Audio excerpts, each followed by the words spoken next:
कदी नहीं पीती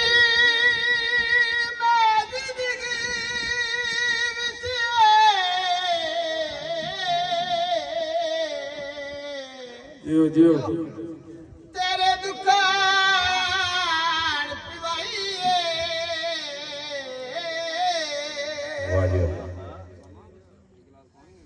सुखी वसदा दुनिया ते उतो सजना ठाठ वजाई आयाती होने ते सारा मुल्क शिराज ते हसदा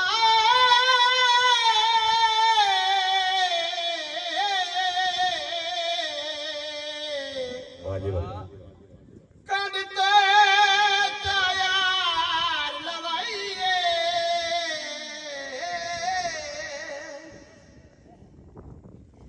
हथी रखी आई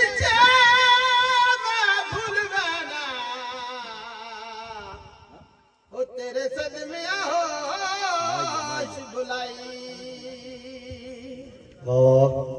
चावल धो लेनी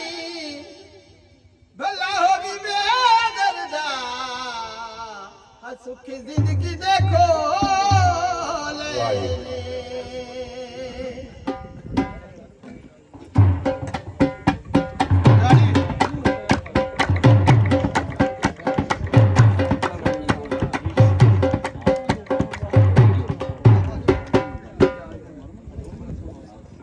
ओ जे तोड़ने भाए मेरे बेलिया